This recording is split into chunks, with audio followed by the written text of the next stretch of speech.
Hi, just reading my favorite book. My name is Anastasia Aponte. I am part of Public Speaking 106, and today I'm here to review our first speeches, the introductory speeches.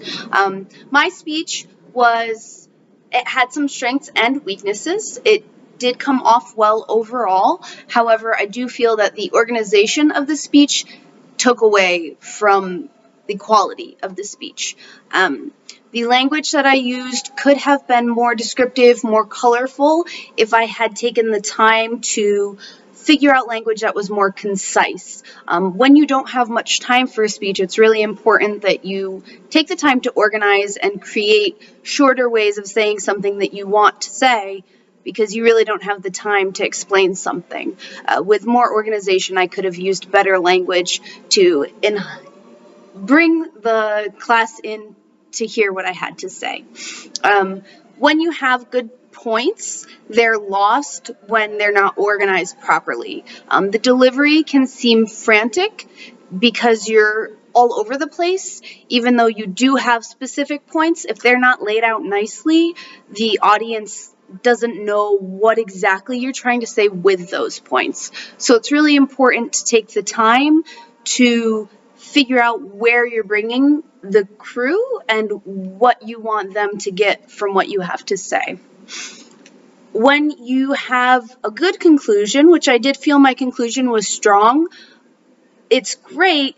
If you haven't organized everything up to that point, you do lose the strength in that conclusion. So when you have gotten everything out there, if people aren't exactly sure what they should be taking from it, it weakens the conclusion, because maybe that's the first time they realize, oh, that's what you want me to take from this speech. Now I'm with you, but you're done already. So you've lost a lot of that.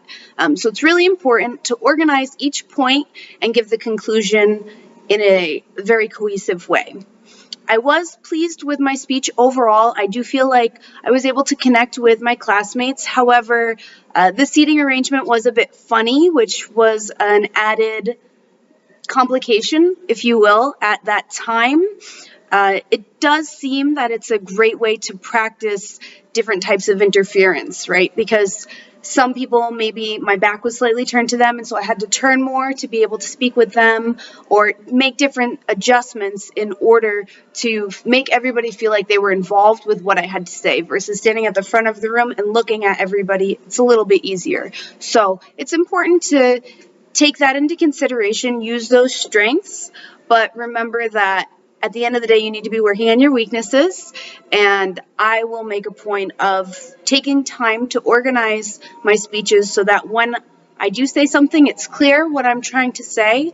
All of those points are memorable and easy to digest, and at the end, people know exactly what was trying to happen. So I'm going to do that. I think that's great for everybody else to do too. Just remember, when your speech is organized, it comes off concisely, and people can understand what you're trying to say, and it will make it that much further. Thank you for watching, and I look forward to seeing you guys in class.